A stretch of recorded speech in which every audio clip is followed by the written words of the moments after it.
Hi, my name is Alexis. I'm in the 6th grade.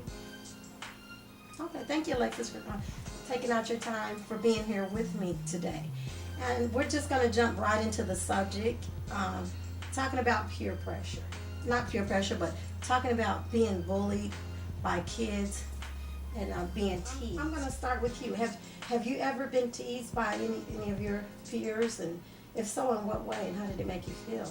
When I used to stutter, You used to have a speech impediment? Okay, so how did that make you feel, to have the other kids pick on you because of that? not to talk. Okay. How did it make you feel, though? Can you speak a little louder? It made me not to talk no more. I wanted to. Okay. So it caused you to want to, withdraw, kind of like go into a shell. So did it kind of make you feel a little bit depressed? Because I'm really trying to pull out this, bring out this issue because I really want us as adults to understand and know that yes, young kids, they are dealing with depression and they are dealing with, being withdrawn and introverted because this is a real issue. This is a real thing. We sometimes tend to think that kids don't deal with depression because they don't have to pay bills or go out, but yes, they do. They just dealing with it in a different way. And I think that sometimes the peer pressure is a little greater nowadays than it was in my days because kids can really, really be cruel nowadays. So you said it kind of made you want to feel withdrawn, like not want to talk anymore or to pull away. Okay. Okay, well, I am so glad to see that you overcame that situation there. And Gabby, same question to you. Have you ever been picked on, maybe by what you wear, what you look like, or how your hair was done, or anything in such a way? Well, me personally, I haven't been picked on, but kids at my school, they have, and me and my friends, we always try to stand up for them, but they always try to, just pick on them for little things like their clothes or how they look. I was like that because I always liked to hang out with the kids that was kind of like the underdog because I always put myself in that position. I thought, well, what if that was me? How would that make me feel to be picked on? And because I'm not even more or less going to say I was different. It's just because you don't look the way that person thinks you look don't make you different because everybody's created. And God created everybody in a different way. It doesn't make you different. That's just who you are and how you are. And that's how I was too. I try to stick up for the other kids, and I would befriend them. I wanted to be friends with them because I didn't want them to feel left out. Is that kind of the same situation with you? Yeah. So do people talk about you for hanging out with the kids that everyone pick on? Well, they ask why are you taking up for them, whatever, but they have to know we're all the same. Yeah. We try to take up for them, but. Okay, so who's them? So they pick on them because of what? The kids in particular you're talking about? Well, there's one kid. He lives in a family that they're supportive and everything, but they're not they don't care about him a lot, and he always smells like smoke or whatever because his family smokes. They always make fun of him how he smells and stuff. So that is really great, you being so young, having compassion like that. Yeah. And do you find that same thing amongst some of your peers? Better yet, let me change the question for you. Because you personally know how it feels to be picked on. Does that cause you to have, compassion for other kids like Gabby was saying here, cause you to want to kind of jump in and take up for them because you know how it feels to be picked on? Yeah, I was like, why you messing with me? You don't know if I mess with your little sister or your little brother. This she stink. This she like man, she dirty and all that. I always said, when we find people who tend to bully and want to pick on other people, the problem is not more or less you. The problem is them. And a lot of times these kids, people that bully, because it's not just in kids, even with adults. When you find someone that's a bully, it's really where they themselves have a very low self-esteem. And in order to feel good about themselves, they got to find something wrong with someone else. See, when I put you down, then that makes me feel good about me. Because for real, I feel bad about myself also. Do you recognize or see any of this? Have you ever been bullied in any way? By someone bigger, maybe just wanting to try to fight you or pick on you, thinking, I know one time, Alexis, you had an incident because, you know, the little girl was jealous because of your hair, your ponytail, when you had that incident on the bus during that time. So what was that all about? What do you think that was all about? You know, you said you didn't do anything to the little girl. She just started talking about your hair. Yeah, because we was sitting out in the place. And she just started running off at the mouth. Because she's like, why you got your ponytail in on? I hate doing it when I'm up on that. That's so ugly. With the bangs and stuff and all that. So, my understanding was, so how did you react to that at first? Did you immediately just jump in with it, or did you try to avoid it in any way, or how did you respond to that? I just jumped in. I just went in. Okay. So, you know, that's really what it's about too, because when you allow other people to control you by what they say and by what they do, then you give them power over you. You know, it's so easy to interact the way they act, but it really takes strength and power to walk away, because that's what it is that they want you to do. They want you to react. So when I get a reaction out of you, now I'm satisfied because I got you to do what I wanted you to do. You understand? So that's sometimes we just have to be the bigger person, and I know sometimes that's kind of hard to do being a young person, but it really is just all part about, you know, it's about growing up and being the bigger person and being the more mature person. And that'll help us. We have to learn how to make alternative decisions in everyday situations. We're going to start thinking different, because when you start making different decisions, then you get different, you know, a different outcome. And so, do you guys have any friends that ever try to suicide or ever talk about it or deal with depression or anything like that? I got a friend named Matilda. She fight a lot. Fight a lot. And why do you think that is? Why do you think she fight a lot? Because it's certain messy people. I want to ask you ladies a question. We learned earlier on the show how you ladies have such a good confidence, how you kind of like an advocate for your friends when they're being picked on or whatever. You kind of take a stand for what's right. Let me ask you this. Is that like just for being picked on, or do you just take a stand altogether for what's right? But Gabby, I'll ask you that. Yeah, I do it for, like, to take it up for what's right. Well, that's good. That's very good. You can think about that already at such a young age. That's very good to hear. And Alexis, a question to you. What is it you want people to think about you when they look at you? What is it you want them to say? What do you want to be known by or known as? Like, that girl got a good personality. She's sweet, nice.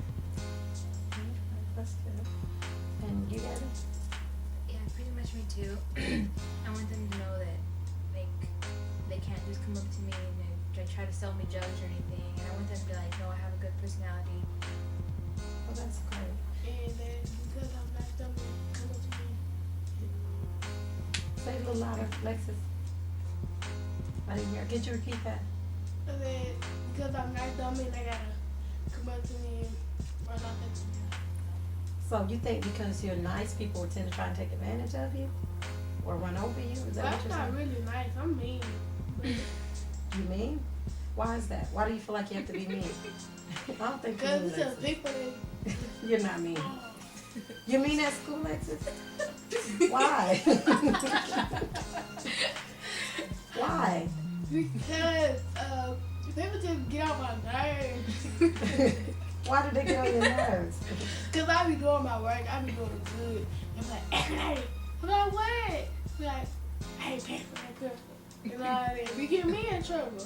I'm getting in trouble for something another person did, and I be just mad. Then after school is going off on them. You go off on them, why? Because they got me in trouble. They be in trouble. Well, really, I mean, you didn't have to respond to them. So, really, It's my fault, really, because I ain't respond. If I was respond, I would get in trouble. right. So, Still, that ain't no better than we in class. yeah. And what about you, Gabby?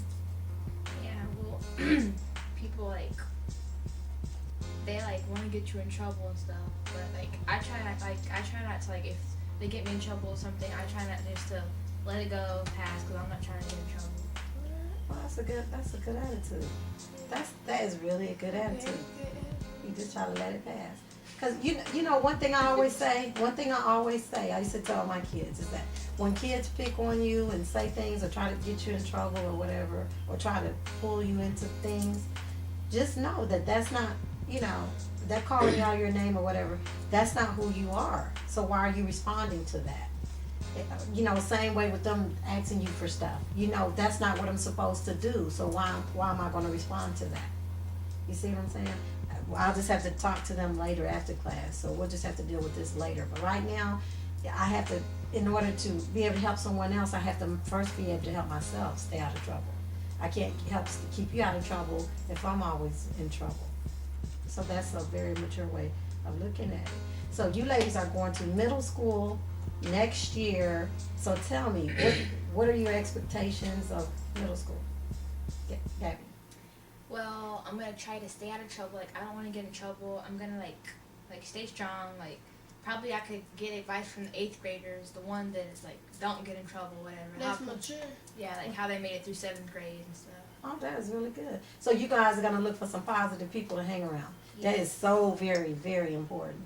That's very important to get positive people to hang around. If you hang with negative people, then you kind of begin to become negative. Things like Yeah, that. like they rub off on you. Yeah, it rubs off on you, and you don't even realize it's happening to you. And you say, what's wrong with me? I didn't used to act this way. Why am I talking like this? Why am I acting like this? That's very true. So, Lexus, what are your expectations of going to middle school? How's this year going to be different for you than your last year? This year I got The 7th grade. How's your 7th grade year going to be different from your 6th grade year? How are you going to make it different? How are you going I'm to gonna make it? stay out of trouble. Mm-hmm. Not gonna be bad like I was in elementary school. You're going to learn to ignore people more. Because you know what? But what if they put their hand on you? You can't do that. Okay. Well, you gotta let someone know.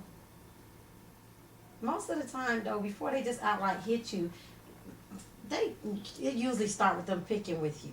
You know what I'm saying? Calling you a name here or there or something like that before they actually physically. Because they gotta see.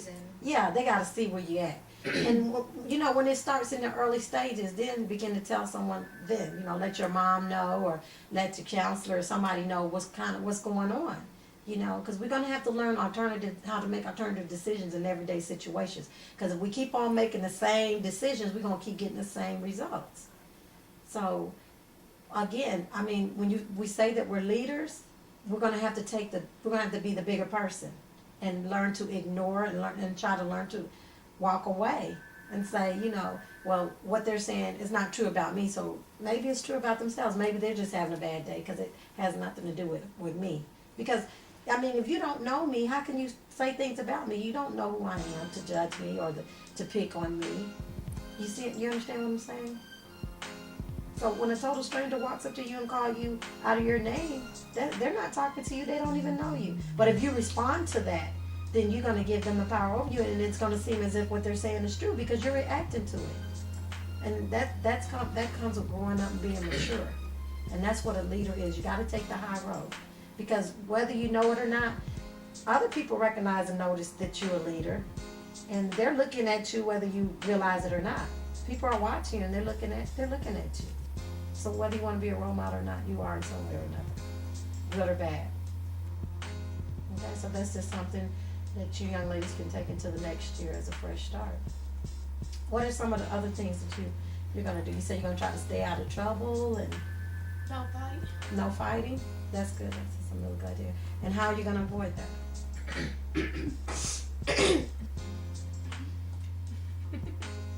How are you gonna avoid that? Definitely the teacher or what they saying, but it's not true. Like if somebody comes to them, I ain't gonna respond to them because I know it ain't true. You're not gonna respond to it. That's But right. if they hear me, that's another thing. Yeah, but before it comes to them putting their hands on you, you're I'ma gonna tell them. you're gonna talk to somebody. Exactly. And you know, you can actually win your enemies. They can be one. You just you have a good day. You have a nice day. I've done that. Like I only had one fight in my whole entire life. There is a way to avoid it. Yes, there's a way to avoid it. And it wasn't that everyone liked it. Yes, in 43 years, there's a way to work around it. There's a way to avoid it. And like I said, it wasn't because everyone liked me. So have you ever had an altercation or had to get out of one? Or? Well, I've had people tell me, like, she said something about you, but before I want to go straight to, like, fighting or whatever, I, like, go up to them and actually ask them, did you say this? Because it might just be the other person trying to start something. That is a very mature thing. But what if the person say, if I did, what you gonna do about it? That's true. That happens. So what do you do then, Gabby? How do you handle that? If they did that, well, I'll just try to ignore it. Well, if I had to, just, I don't know. I don't know either. Okay, so if I did, what you gonna do about it? Say nothing? I just wanted to tell you it's not true. I just want to know because people just came up to me and telling me that you were saying stuff to them, and that's all I want to do. But you know what though? Even in a situation like that, you know what I always say? If a person can't come and say it to me personally, then it doesn't mean anything anyway. You see what I'm saying? Yeah. So actually by going up to them, approaching them and saying, did you say this? That may just be an initiative for them to say, well, I can't back down now. My friends are watching, so I'm gonna have to say something smart. Whereas if you may just ignore it altogether and say, well, they didn't say it to me, so it really doesn't matter. You see what I'm saying? So it may not be a good idea to even go up to them at all. Especially if you don't have any intentions of really wanting to try to, physically do anything. Just avoid the whole situation altogether. Because if you can't come to say it to me, then you really ain't wanting me to know. You understand? And then too, it's really just not that important because I don't even know you well enough to even care. You know the saying that fit that, the thing that says sticks and stones and make words will never hurt me? But that's not true though, because words do hurt. That's why that young man wanted to try, that's why he suicided, because words did hurt. They was calling him gay. Words do hurt. Actually, words hurt more than physical power because words, what they do is, it's something on the inside. It gets in your head. Where a physical view, it'll heal and it'll go away. If you run and fall and scar your leg, eventually that's going to go away. But if you got someone every day, like that young man at your school, just constantly nagging you, and like you say, every day they're constantly finding something wrong with this young man, that is wear and tear on you mentally and emotionally. I mean, that sticks with you. You go to bed at night and you hear it. Whereas your knee eventually is going to heal and you're going to forget all about it. You see? So words do hurt, and that's so very important. That is so very important that we understand words hurt and words have power. They are very powerful. It drove a young man to suicide at 11 years old.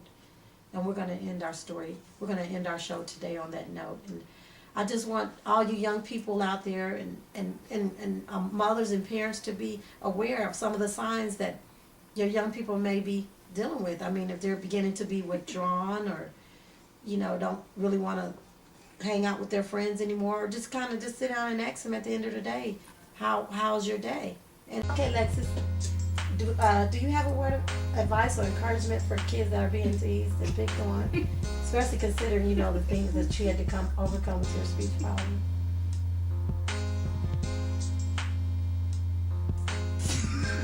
Oh my God, Alexis. Don't worry about what other people say about you because it's not true. Because you know that you're not that person, so just walk away or tell a brother.